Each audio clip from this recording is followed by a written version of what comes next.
Merci. Merci d'avoir accompagné le maire. Merci d'être à ses côtés. Et merci encore une fois de plus d'être là parmi nous. Parce que nous, le conseil municipal que nous constituons, tout ce que nous voulons aujourd'hui, c'est rendre visible le travail qu'on est en train de faire en souterrain. Et ce travail, ce monsieur qui est là, dont je dis qu'il est un visionnaire attentif, il est prêt à répondre, il est prêt à prendre ses responsabilités et il est prêt à dire ce qu'il attend des Rufisquois. D'abord, je peux parler de ses prédécesseurs, parce que Rufisque a eu des maires méritants. Méritants dans la mesure où, moi je me rappelle, on a connu Gorafal. Gorafal, c'était le socialiste. Dans Gorafal, il a tout donné. Ni rek le Gorafal, mais Gorafal, on a eu Mbaye Jacques Diop. Mbaye Jacques Diop, c'était le bâtisseur. Mbaye Jacques Diop, c'était le donneur des emplois. Mbaye Jacques Diop, c'est celui qui a redoré le visage de Rufisque. Vous nous dites Mbaye Jacques Diop, je crois que ni M. Ndiawar Touré est venu. Ndiawar Touré, il a redoré le blason sportif de Rufisque. Defne lépp pour le sport de Rufisque. On a eu Badara Mamaya Sen, la rigueur, le travail. Si nous voulons l'institution municipale de Kiligay, Badara joue un rôle important. Parce que comme l'on est que nous menons.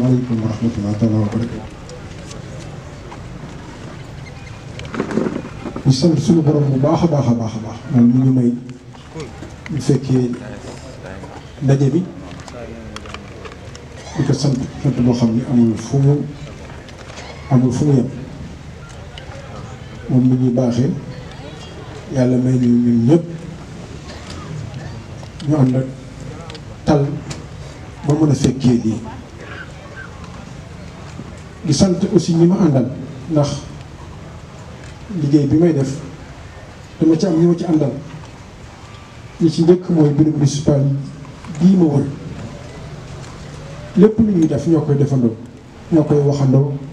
ñoo koy fekkeendoo leen sant bu baax sant bu amul fenn di sant conseil municipal bi ndax ñooy suñuy patron ñooy wote ñooy dogal ñu ci bari ñu ngi fii ay président de commission ñu ngi fi membre simple conseil municipal bi ngi fi di sant sama cabinet ndax ñoom it kenn demoon ñu des CC jiite leen ñoom ñëpp ñu ci bari gis naa leen fi di sant nag administration municipale ndax loo mën a lim ne lii yaa ko def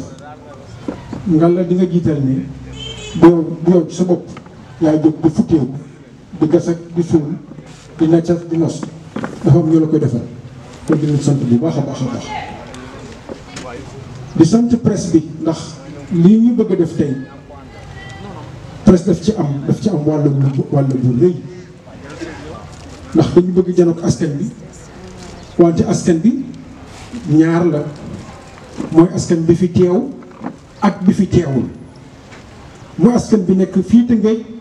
comme bi nekkul Sénégal kon yéen ñi nga xam ne yow ñu ñuy permettre loolu am maa ngi leen di sant bu baax a baax di sant nag ñi nga xam ne ñoo tax lépp am mooy citoyens yi mooy public ndax it lii ñëpp bu ma leen limee lenn rek la pour liggéey pour askan bi liggéey pour public kon ñooñu jar nañoo sant ndax yàlla dafa def bi tànn na jotee ñu tànn ñu kon ki la tànn wóolu la tey mu ne la maa ngi lay déglu kooku nag war na nga sant kon public bi askan bi yéen ñi ñëw ñi nekk seen kër ñi nekk bitim réew yéen ñëpp maa ngi leen di sant ci seen confiance di sant nag notable yi fekkee ndaje mi notable yëpp ndax Tëngéej dëkku notable la ñëpp ñi nga xam ni bañ ko déggee rek xaaruñu sax invitation officielle li tax jarul woon ñuy invité officiel parce que dañ ñëwaat Tëngéej ñu convié kon yéen ñi ko teew ñu leen di sant kon foofu ci sant bi am na solo moo tax ma njëkkee loolu man nag li ñu bëgg a def tey ñaar moo tax ma bëgg ñu def ko ñaar moo tax comme ñaar yi ma ci namm ñaar yi ci bureau municipal bi namm ñaar ji ci conseil municipal bi namm boobu bëggee naa leen ko eggee bi ci njëkk mooy boobu ba léegi nous avons été élus, je pense, en début d'année 2022, mais nous avons pris service le 15 février 1902. dañ naan lii la leen maire joxoon ñu ñëw ay diir nee na la leen maire joxoon ful nañ ko ba mu toll fii loolu doy na satisfaction doy na satisfaction. dégg naa ci tabaski bi jigéen ñi doon toj seeni kees man dañ ma wax ay montant ma ni est-ce que yéen yokku leen rek. gis nga buñ la waxee buñ doon toj seen kees montant yi ñuy am ñii naan ay 10 millions 5 millions 17 millions lu nee dañ leen wax ci liy jigéen ñi mën liggéey ma ni parce que man su ma amaatoon 1 milliard dama koy dugal ci parce que programme boo xam ni xam nga lu mu mënul soppali jigéen def ko góor mais mën na lu bari de programme bu mën a def pavé mën pavage mën def place publique mën éclairer mën defar place mën aménager littoral mën defar tali mën defar programme boo xam ne mën na jàppale jigéen ñi mën na jàppale cordonnier yi mën na jàppale coiffeur yi mën na ñëw jàpp ko programme boobu il est magique te loo ci def boo tourné ñu ne la lii man dem naa ay gox ñu ne ma lii Passy ko def damay ragal wax waaw parce que xalaatu woon mu toll noonu wante bu ma ñëwee damay laajte sama nit ñi ma leen est-ce que ñoo def loolu non pour wane ne rek population yi boo leen jàppalee ci li ñu bëgg liñ ciy dugal ci alal yow doo ko ci dugal te nag ñoo koy sàmmal seen bopp man dama daan waxtaan ak ñu waa bureau municipal bi ñoo xam ne seen xam-xam dafa màcc ci liggéeyu famille ku mel ni maire Oumy Sy Diakhaté mu ne ma gis nga maire xaalis boo jox jigéen ñi groupement yi bul ko sax saytu ñoo koy saytul seen bopp jigéen ñi xaalis boo leen jox ci politique mën na sax nax saay wante xaalis boo leen jox nga ni groupement bii laa ko jox 45 membres 35 membres na sa xel dal kenn na ñemew ko laal man maa ci am expérience avant may nekk maire ba ma nekkee vision damay ñëw bu ma laajee man leen man daal aw ma lu bari sama salaire laa yore koo ci jàppale 150 000 seen calebasse yu ñu wax boo ñëwaatee at ñu ne la toll na million wala toll na nii loolu maa ko dund ci kon dama ni ah mën na am na loo am na groupement yoo xam ne fa nga leen xaaroon egguñu fa wante globalement le Passy bu ñu continuer Passy bi dëkk bi nga soppeeku de parce que rek waxatuma ak nag li ma fi lim yëpp yi nga xam ne du Passy kon ñu d'accord ci Malick ci question boobu c'est vrai def naa du Malick sax ci daal leen ma de may pour bañ a juum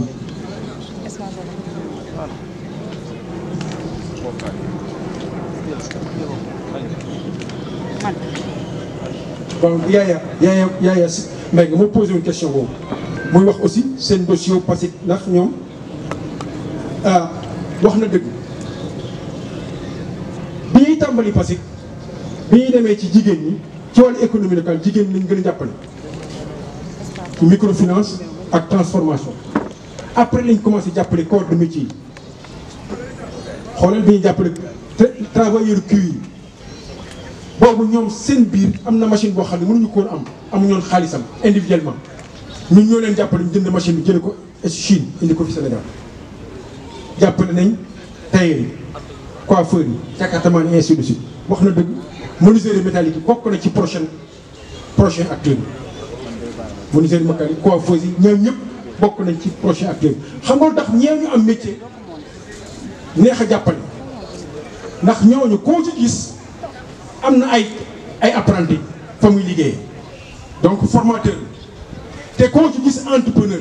xam nga ki neex a jàppale mooy ki nga xam ni moom ci boppam entrepreneur te dafa tendre la main daf ni nekk lii mënuma ko jàppale ma ci te ñooñu ñëpp liñ may laaj métier yi liñ may laaj ñoom ñëpp ñeent rek la mooy ma jàppale leen ñu am unité industrielle ma jàppale leen ci formation yi ma jàppale leen ci microfinance wala ma jàppale leen ñu participer ay foire loolu lépp la ma métier yëpp di laaj kon métier ci mi voie boo xam ni dinañ ko gën a dëgëral. dama bëgg rek ci li ñu def ma njëkk leen wax fan nañ ko teg ndax lépp looy def dafa am foo ko teg ñu ne yàlla dafa def biñ ñuy fal dañ ñu waa dëkk bi jamonoy maire bi fi nekkoon muy El Hadj Daouda Niang am na benn liggéey bu rëy bu fi amoon moom la ñuy wooye assise Rufisque mu am benn téere bu am solo muy wooye PDUD plan de développement urbain durable de la ville de Rufisque Rufisque 2035 amoon presque 99 actions doon jar presque 95 milliards ñun de ñun ñuy laaj dëkk bi foofu lañ bëgg sukkandiku pour mu nekk suñu référentiel kon loolu am na solo trop maanaam référentiel li ñuy def yépp ak képp kuy yëngal ci dëkk bi moo xam ñun nga wala ñeneen la référentiel bi mooy le PDUD Rufisque 2035 ñu jóge ci assise Rufisque boo xam nag yàlla defoon nag ñun suñu jëmi bopp ñu amoon ci liggéey bu am solo bu ñu doon def ndax maa doon président commission scientifique bi ñuy laaj dëkk bi daal dañ ni lii mooy suñu référentiel te jii boo laajee autorités yi jiite Sénégal dañ naan am nañu agenda national de transformation 2050 ñun bi ñuy fal dañ ni PDUD bi nga xam ne voté woon nañ ko ci biir conseil municipal équipe bi fi jógee boobu mooy suñu référentiel kon loolu baax na ma bamtu pour junj rek ci PDUD boobu lañ ñëwoon nañ defaraat place Gabar ci PDUD boobu la nekk amul dara lu ñuy def ci suñu coobare bopp rek ci PDUD boobu lañ ne nañ defaraat place Gabar ci biir PDUD boobu lañ ni figure historique yi figure historique dëkk bi ñu ngi yoroon dëkk bi ay ati at moo xam artiste la moo xam homme politique la ñi xamoon taaroon nañ dëkk bi defaroon nañ dëkk bi nañu góorgóorlu ba yenn béréb yi ñuy defar ci dëkk bi ñu jox leen seen tur kooku ci biir PDUD bi la nekk maanaam mi ngi ci biir PDUD bi moo tax boo leen gisee fii ñu soppi tur bi mu nekkoon place Gabar ñu tudd ko place Badou ak service yi cité Abdoulaye Faye mi nga xamante ni moom mooy coordonnateur u PASIC da ci cité Badou Samb bi nga dénk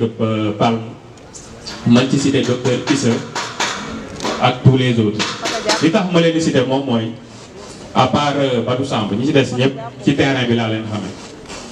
donc c'est des gens yoo xamante ni ils se déplacent par rapport ak projet yi nga xamante ni maire bi mu ngi koy doxal donc loolu dinaa ci ñëw donc ma ñëw fi tey si turu Ndargu Ndaw laa dëkk yor seen mandat de conseil municipal depuis 2014 donc kon mën naa wax ci turu Ndargu Ndaw ndax ñoom ñoo ma doyloo ma leen di représenté lii ngay def tey muy jàkkaarloo ak askanu Tëngéej dafa am solo c'est un exercice de transparence c'est un exercice de gestion participative donc dañ koy saluer di la ci sant di la ci gërëm ndax lu am solo la lii képp kuy jiite da nga war à un certain moment nga taxaw jàkkaarloog ñi ngay jiiteel ngeen waxtaan évaluer c'est important nga axé ce discours ci ñaari axe benn bi nekk ci li ngeen def ci aménagement cadre de vie bi ci des nekk ci li ñuy def ci production de richesse muy ñaari pàcc yoo xamante ni yu am solo la ñaar yëpp nag nga def ci intervention ci gox bi ma dëkk muy Ndargu Ndaw benn bi à travers le PASIC Ndargu Ndaw a bénéficié d'un financement pour l'aménagement d'un espace public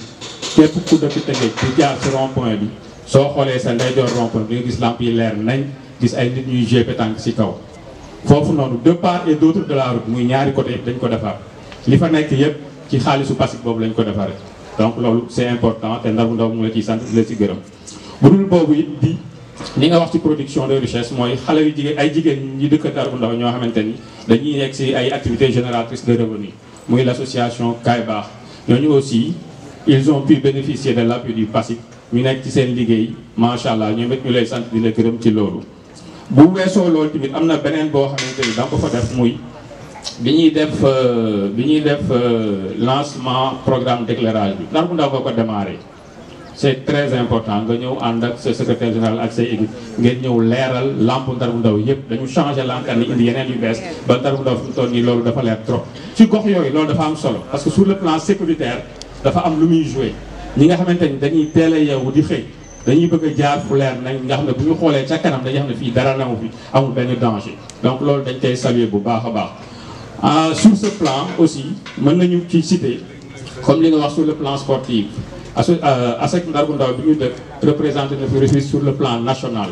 Ils ont pu bénéficier de l'appui de la mairie à hauteur de 1 million. Ça, c'est beaucoup d'argent. Effectivement, frais de déplacement, ils donnent des am solo ba. Donc, il y a lui am solo lay doon ñu la ciy sant bu baax a baax a baax a baax. léegi nag olof dafa am lu mu wax dafa ni xalangu dajul suuf xalangu nga nag maanaam xalangu nga Ndargou Ndaw maanaam moom mooy def nga ay bagages yu bëri quoi loolu laa bëgg a wax mais dajul suuf mooy ba tey des na ñu fa war a def Ndargou Ndaw donc je veux en venir ci li nga xamante ni war nañ ko fa dolli. et xam naa ni am nañ yaakaar ci ne di nga ci def loo mën aussi boo ko déggee benn bi moom mooy ci li nga wax ci production de richesse ñun Ndargou Ndaw dañu jëm ne nit ñi bu ñu liggéeyee jàpp ci dara yi nga xamante ni li ngeen maire yeeg collectivité ñu ngi ko fay indi ñoom dañu ko mën a ful donc ñu am ay entrepreneurs yu bari ñooñu pour man war nañ gis seen bopp aussi si liggéeyu maire yi entrepreneurs yi moom mooy boo xoolee sur le plan de la communication Galaxy est né à Ndargou Ndaw Galaxy TV. Donc sur le plan de la com de la mairie, Galaxy peut être associé aux activités du maire. Et sur le plan sportif, on a créé un club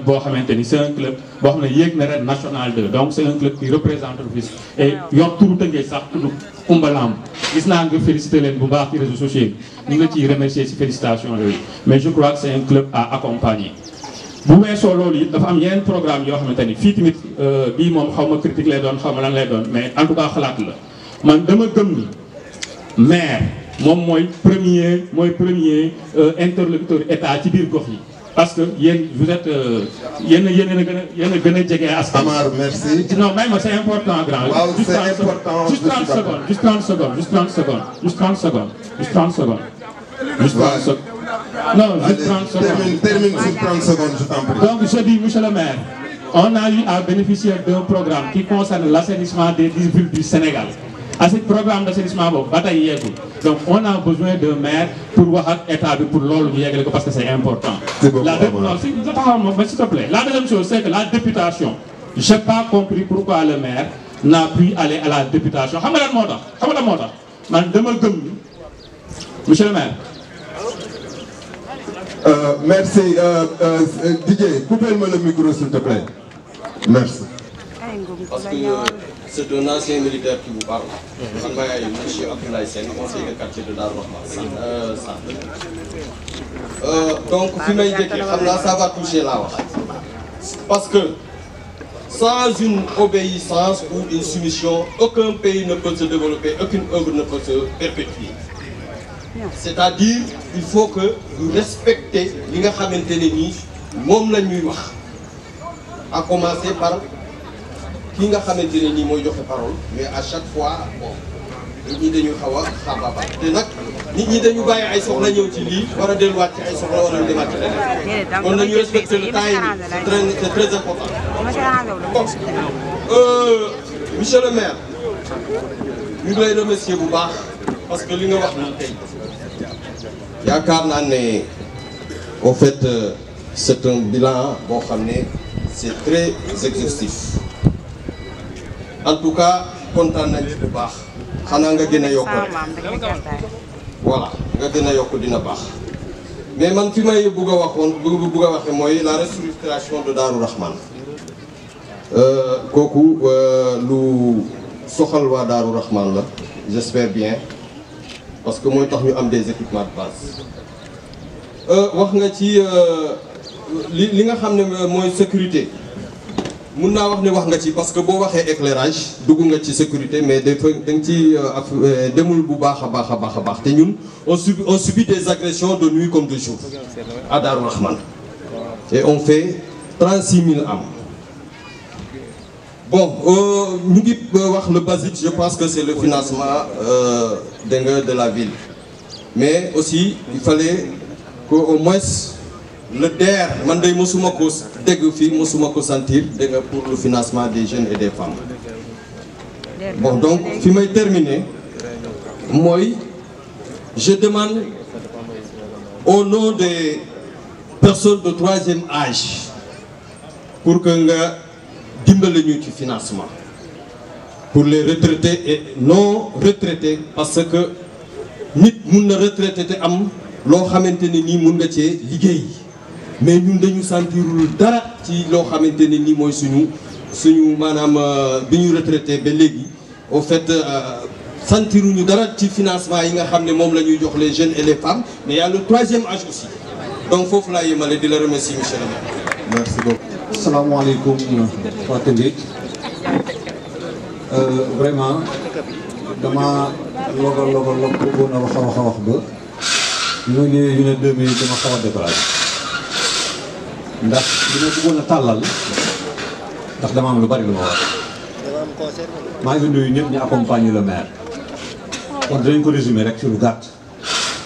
ndax li tax ma wax ko mooy moom mii di monsieur le maire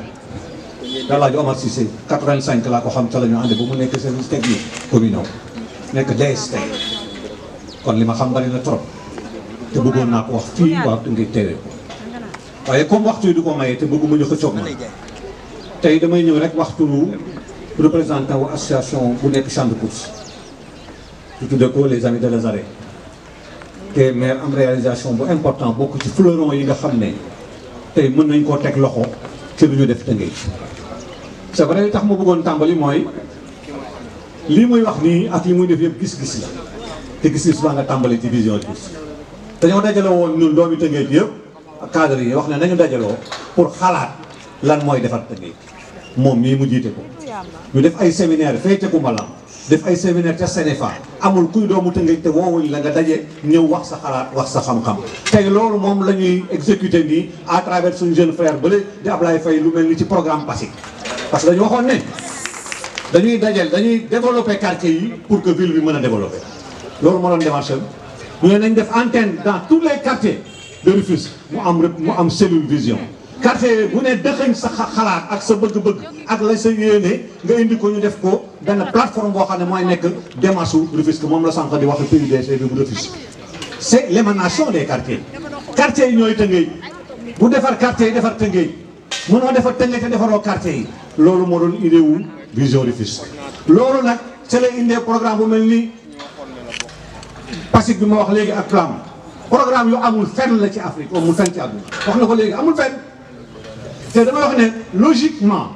tous les pays waroon nañ ko copier parce que gestion de proximité la gestion transparente la gestion inclusive la parce que da ngay boole ki nekk ca quartier ba ci la gestion communale ndax jël nga xalaatam jël nga xam-xamam indi ko teg ko ne ko yow laa koy liggéeyal yow mi ci quartier bi yow mi ci quartier bi kaay wax ma li nga xalaat ma liggéeyal la ko parce que loolu mooy démarche bi man mi nga fal wax ma li nga bëgg ma defal la ko li nga bëgg nag ki fa dëkk ca quartier boobu amul kenn ku ko gën a xam te bu ñu defaree quartier bi defar ville bi tey aujourd'hui boo jaaree boo wàccee pont bi jaar devant lycée moderne benn association bu ñuy wax les amis de la région ñoo ko créé dont man je suis membre parce que fa laa dëkk y a mes frères qui sont là le champ de course wax ne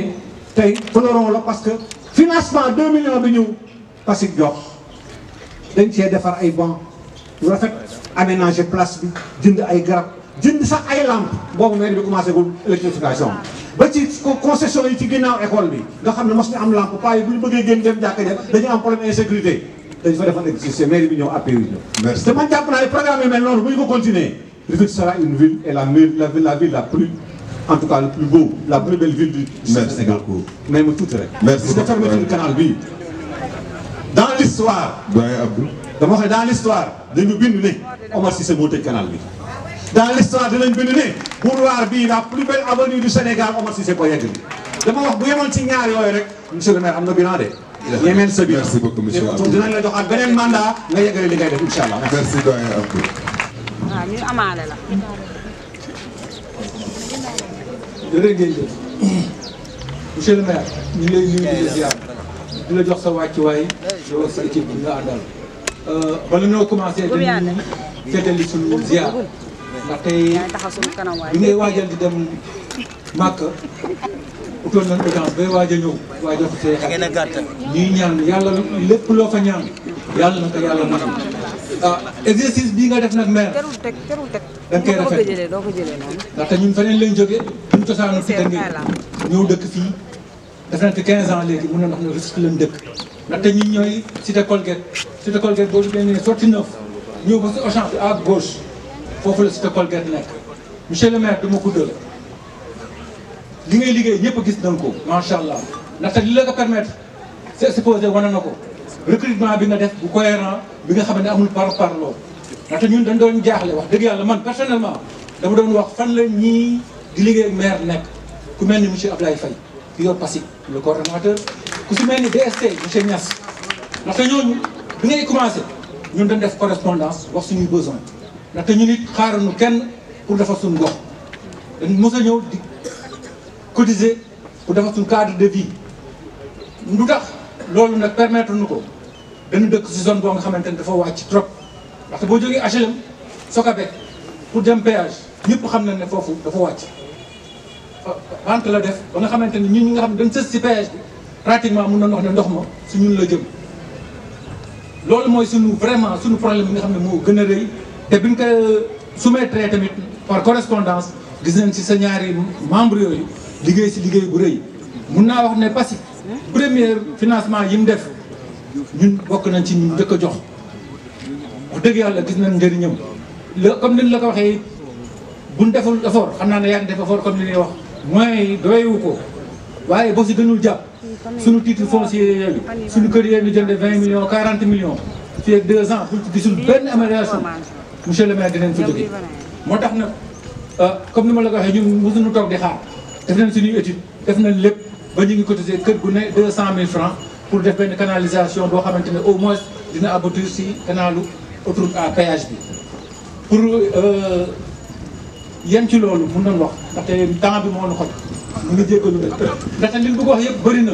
ndaxte format bi nga ko defee nii rek duñ ci waxoon fii ba suba du bëri bu ñëpp defoon ni yow dëkk bi dina dox torop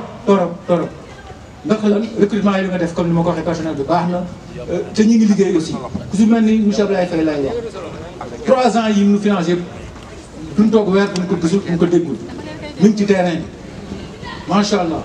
donc si moom rek la ñuy yem. d'accord si moom. ñëpp gis ci seen bopp nag bu ñu yaakaar ne moom rek la. comme moom leen jokkool moom muy def loolu ñu xam ne kilifa amit bi mu taxawee ci mbooloo mi ñeme na def affrontement bi ndaxte li mel nii président la République sax ñeme ko def du campagne électorale. merci beaucoup kooku day leer. kon ñu lay remercier di la ñaanal it am beneen mandat am moyen boo defee say politique. merci beaucoup merci beaucoup. asalaamaaleykum wa rahmatullah. ñu ngi nuyu ñëpp ñu fi teew di ko tàmbali jox ñu monsieur le maire mu nekk suñu mag nekk suñu idole ci bëgg Tëngéej bëgg développement Tëngéej te bëgg bi mu bëgg Tëngéej nag moom la ko yàlla di fay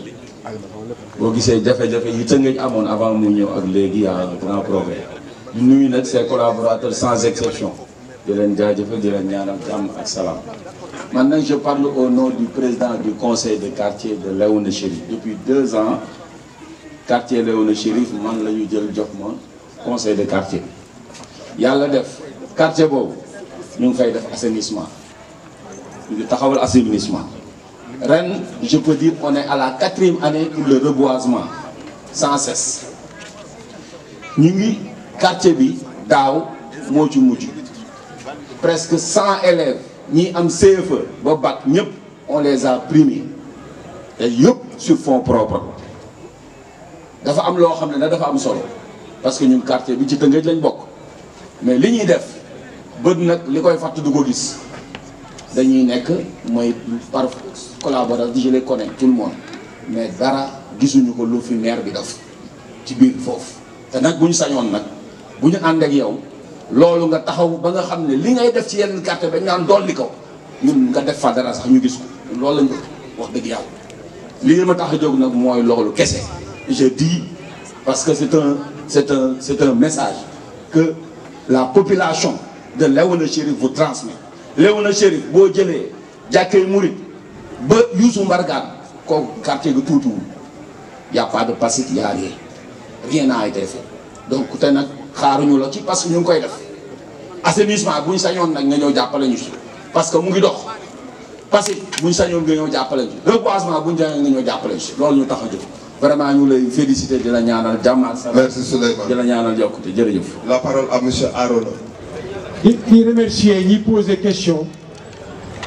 di leen sant bu wér yéen ñëpp yenn saa yi boo leen di poser question da ngeen ñuy féliciter sargal ñu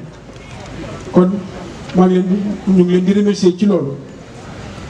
di leen sant aussi ñu nit ci loolu di aussi sant le fait que ñi fiy poser question yëpp ñu ci bari ay acteurs lañu aussi amul kenn koo xam ni poser na question fekk moom nekkul ca liggéey ba ca quartier ba kon loolu tamit ñu ngi koy rafetlu di jàll rek rapidement ci 11 intervenants yi sëñ Saliou Sow moom ci waxu bu weesoo li mu fi wax yëpp mooy daje bi ñu amoon ñoom ay jeunes commerçants lañ dëgg la ñu amoon toogoon waxtaan ci suñu bureau wax na fi aussi ci suñu benn terrain ñun bu ñu am foofu ci biir marché bi mooy le 156 mooy Dërba 3000 mètres carrés yi dem na ba junñu Promogem ñun foofu dañ fa amoon mébét moom xam na ko dañ ko bëggoon def R+2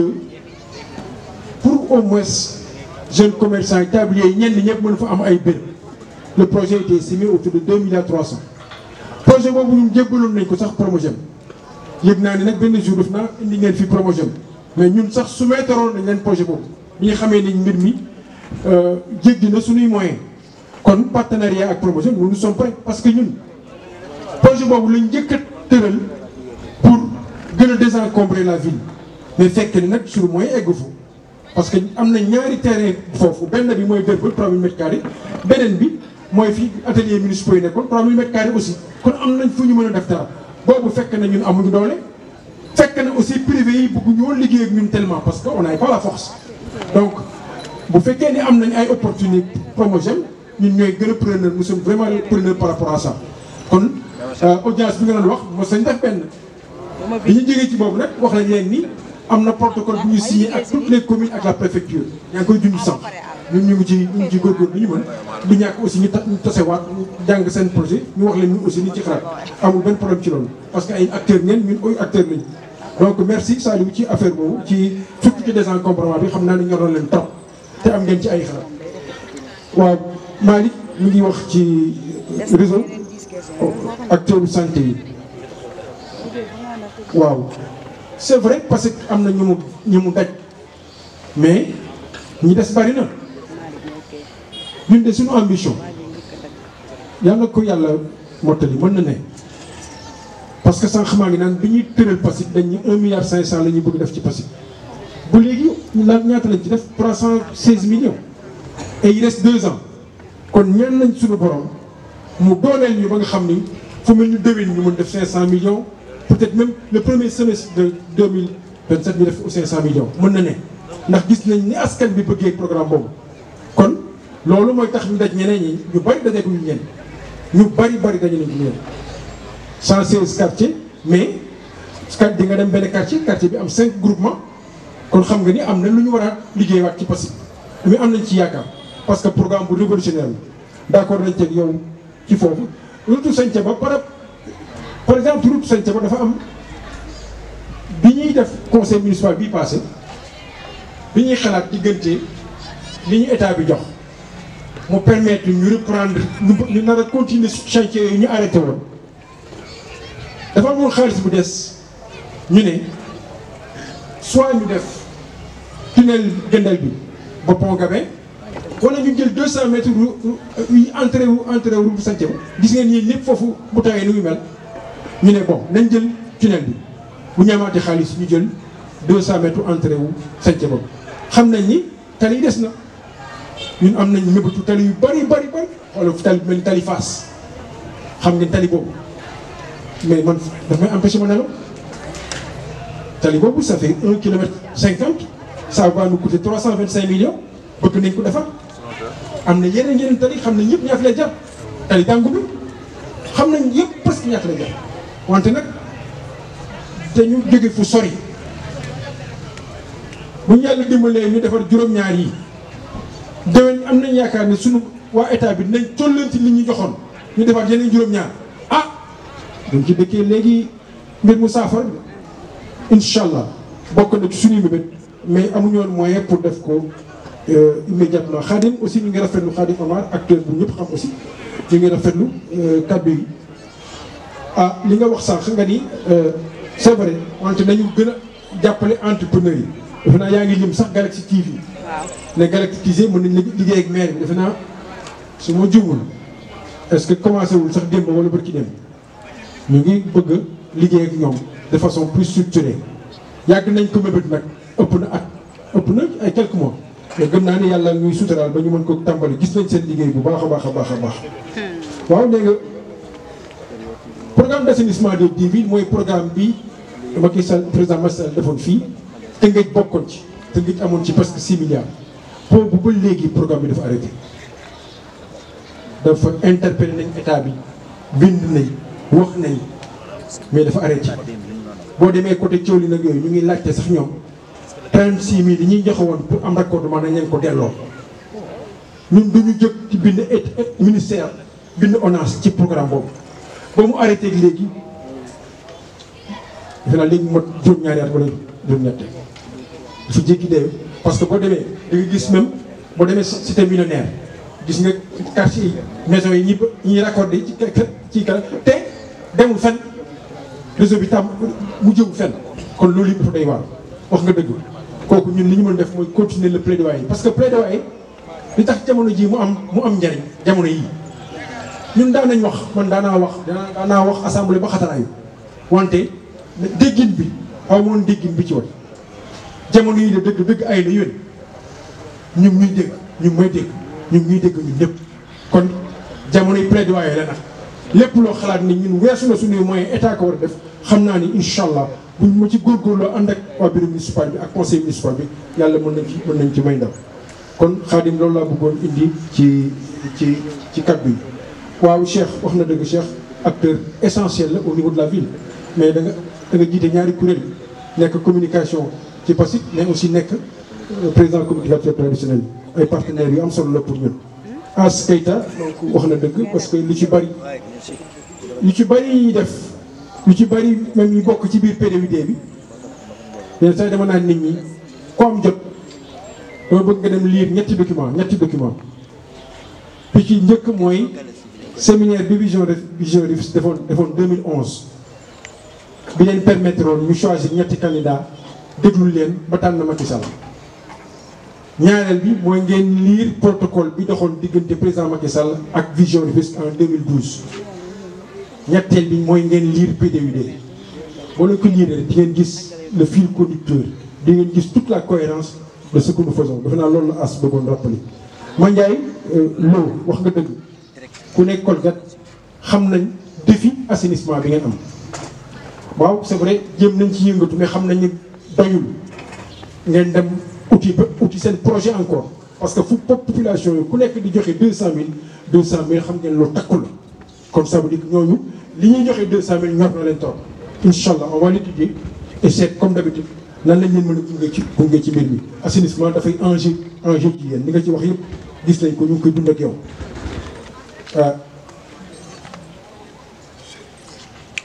waaw Abdoulaye wax nga dëgg bu weesoo éclairage Abdoulaye Sène bu Gaar Rahman bu weesoo éclairage ci wàllu sécurité am na yeneen aspect sécurité yoo xam ne géré par l'État par contre waaw amuñu ci doole trop mais liñ ci mën mooy di wax ak acteurs étatiques yi autour de la sécurité autour de risques yi am ci yenn quartier yi ba nga xam ne même bëccëg nit ñi duñu nekk ci sécurité d'accord nañ ci ak yow xanaa mën nañ ci gën a waxtaan ak état bi am DER nag du bon xam nga ko xam nañ nga ni ñun amuñu ci tellement responsabilité mais boo ci amee xalaat boo xam ne war nañ ko mën a jébbal ñun loolu war nañ ko mën def buñ ci amee lu ñu leen proposé financement pour personnes de troisième âge yi waaw bu fekkee ni dañu bëgg jàppale ci PASIC bi PASIC li muy tekki mooy programme d'appui et de suivi des initiatives communautaires maanaam dañ leen ciy fekk li ngeen bëgg ñu jàppale leen il faut ñu fekk leen ci maanaam duñ leen ko créer mais boo leen sumbee dara am kuréel bu am ay këyit ñu ñëw fekk ngeen nekk ci dara waaw boobu jàppale bi la yomb mais boo leen ci nekkul dina jafe jàppale bi am restructuration de Darou Rahman ñun bi ñuy ñëw rek lañ ko sumb boo xoolee bu baax amoon nañ benn protocole sax institut gouvernance territoriale bi nekk ESEA boo leen xoolee bu baax sax amoon nañ ay consultants yu ñu jël pour liggéey ci restructuration Darou Rahmane muy programme bu am solo boo demee ci biir PDUD bi première version PDUD di nga fi gis ñu wax restructuration Darou Rahmane pour 5 milliards parce que xam nga wax ngeen dëgg yu bari li ngay bëgg def ci quartier bu quartier bi amee restructuration day yomb maa xam assainissement mobilité yeneen yu bari buñ ko restructuré ba mu nekk un quartier presque loti maintenant day yomb enjeu la nag boo xam ne ñun mënuñu ko def sans état dafa li mu laaj bari na trop ñun defoon nañ ci ay junj defe naa sax wax nañ ci sax à l'époque sax wax nañ sax am ministère urbain ci loolu mais dossier bu am solo pour ñun mais du ñun ñoo mën a matal lépp ndax enjeu yi dafa am solo trop foofu kooku moom laa doon wax ci wàllu Abdoulaye li mu indi yaay Cissé Mbeng donc ci wàllu waaw laaj na ma aussi ndax 116 quartiers yi ci Passy bi am nañ ci satisfaction waaw globalement am nañ ci satisfaction ñëpp duñu doxee nag même vitesse dama lay jox benn exemple rek xam nga satisfaction bi ci njëkk am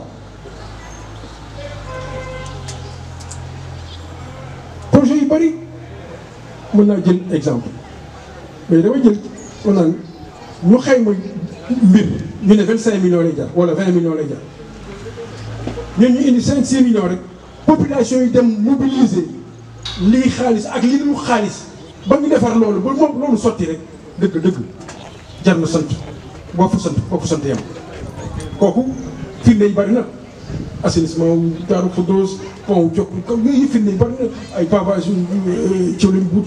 lépp mën naa leen citer waaw am na foo xam ni par exemple maa ngi gis amoon na benn projet boo xam ne ci biir këri kaw littoral bi waaw projet bu ñu neexoon la mais am na lu ñu xaymoon woon ba géej gi ñëwee rajaxe yëpp day am da ngay gis ci groupement wu jigéen ñi loolu moom. Vous avez entendu un résumé de la réponse que vous avez donnée à la population. Merci. Je rends grâce à Allah qui nous a permis de faire cet exercice. S'il vous plaît. Au bout de 5h30, où la population s'est exprimée après mon introduction sur ce que nous avons réalisé. Je suis même pas triplement, je suis absolument satisfait parce que c'était ça l'intérêt de l'exercice. Questionner ce que nous faisons, voir les appréciations, voir les propositions, voir tout ce qui peut être comme suggestion. Qu'est-ce qu'il faut compléter, qu'est-ce qu'il faut assurer, qu'est-ce qui manque, ainsi de suite. À ce titre-là, Machallah, ça a été extraordinaire. J'ai vraiment suivi avec beaucoup d'attention. J'étais concentré vraiment durant les 5h30 parce que c'est un exercice que tout maire doit rêver d'avoir avec sa population. Il y a un retour très structuré. Les gens, ils ont dit, chacun, ce que j'ai beaucoup aimé, c'est ce que chacun parle de son quartier. Et ça, c'est extraordinaire. Écoutez, je dis, donc ça, on l'a fait, on l'a mal fait, on l'a bien fait, c'est extraordinaire. Quelques réponses concrètes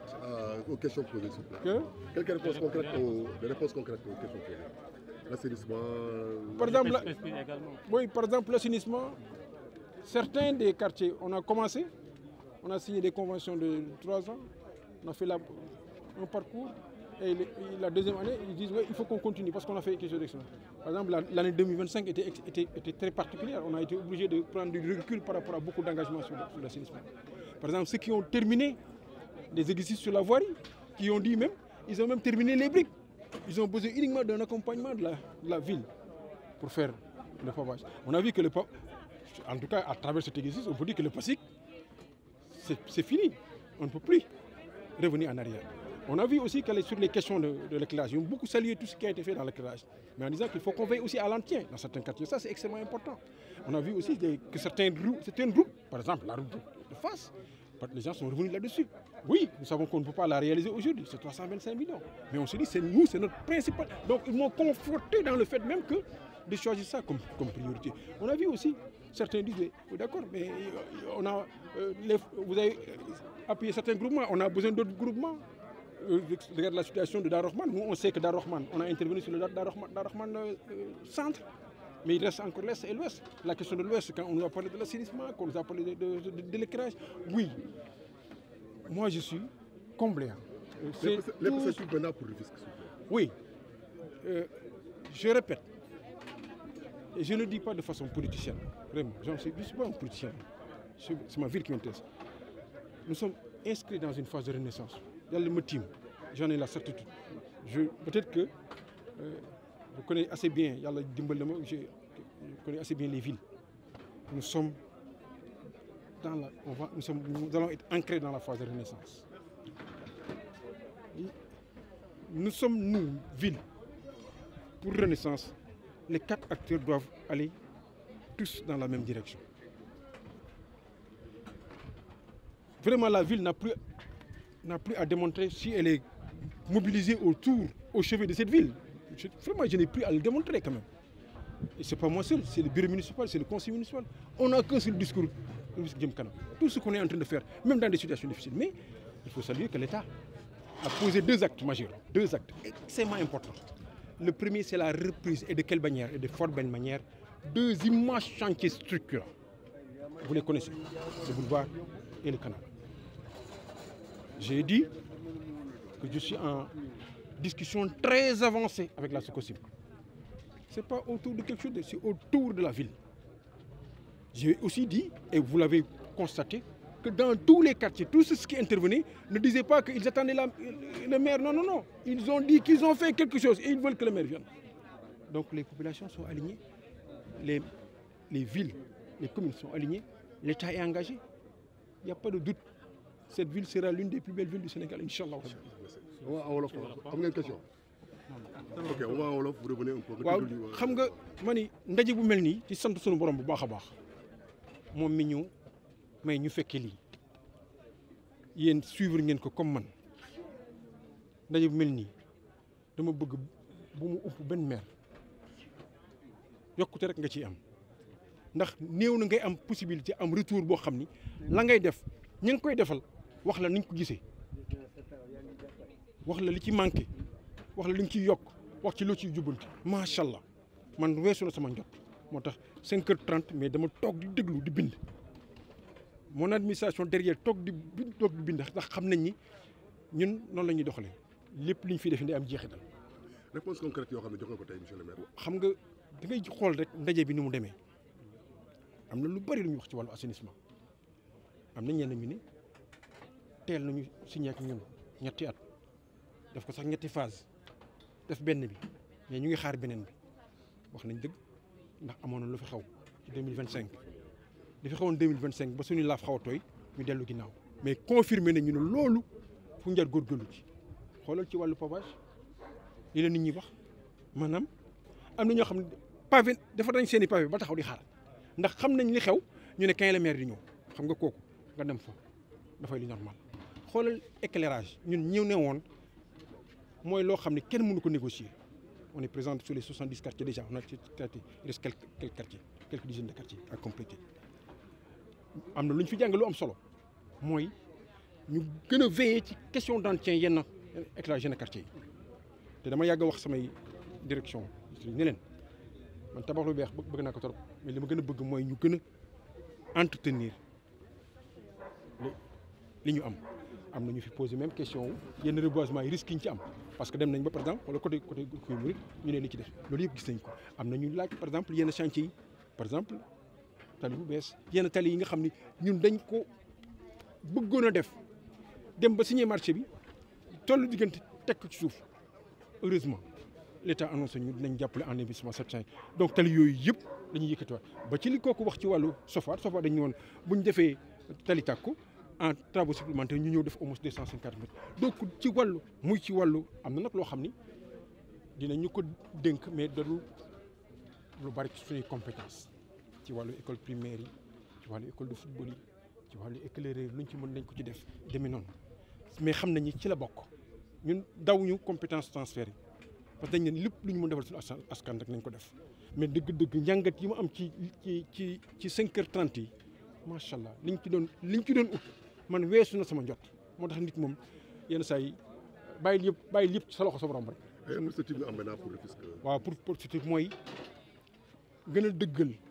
li ñuy wax ni ñu ngi ci phase renaissance dama bëgg nag yéen journalistes yi ngeen koy gën a bamtu renaissance lañ nekk du caagi nu boo wax renaissance rek da ngay waxal Oumar Cissé kooku sa déedéet gisuma ko foofu dafa fekk dafa am yoo xam ne da nga koy indi teg pour ñëpp jàpp ci pour mu jëm kanam parce que man rek dama mën a liggéey bi xam wax ngeen ma ko ñëpp laa ci war a àndal mais renaissance lañ nekk renaissance ñeenti acteurs dañuy aligné bokk gis-gis ku nekk di def état commune ville industrie population dëgg-dëgg ñëpp mën nañ jàpp ni quand même ville baa ngi def waaye mi ngi góorgóorlu commune yi sax ñu ngi góorgóorlu état de am na beneen taxawaay te gis nañ ko te nag ñu ngi may nopp ba ngeen dégg naan dégg Omar Cissé naan Rufisque des chantiers inachevé le kat déggatu leen ko waaw parce que ñu ngi ci beneen lecture beneen perspective te perspective li tax mu intéressant dañ ni allez-y investissez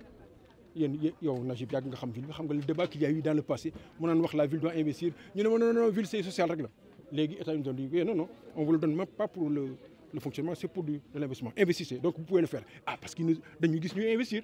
kon mën nga ni état am na beneen taxawaay ville bi commune yi am na beneen taxawaay population yi nag tey ku déglu li xew nii amul kenn ku ne maa ngi ferankulaay damay ñaan ci yow nga ñëw defar ma amul seetlu ngeen waxtaan bi amul kenn koo dégg moo xam quartier bu mu mënti jógee daf naan la kay man def naa lii nga ñëw ñu ànd nga ak man ci lii mais nañu continuer parce que bëgg nañ ci yokk lii kenn ni ñun pare naa yor la donc les populations sont debout te loolu moo taxoon ñu créé parce que kon mën nañ ni ñu ngi nag fi may tëjee mooy ñu ngi togg depuis 1 an et demi lu am solo ak la Sococim xam nga amoon na ay jamono directeur ba fa nekkoon amoon na wax yu ñu maag moom am bokkuñu woon perspective mais depuis 1 an et demi ak le nouveau DG El Hadji Mamadou Seck ñu ngi waxtaan bu sori parce que dëkk bi il faut que le 4e acteur taxaw te bu taxawee ñëpp d'accord nag bu ñun ñëpp bu ñuy def kañ lay sotti yàlla rek xam wante xanaa dina sotti et dina sotti mën naa mu gën a gaaw sax yàlla na ko yàlla def jërë ngeen jëf maa ngi leen di féliciter remercier yéen ñëpp waaye vraiment la presse vous avez été au rendez-vous jërë ngeen jëf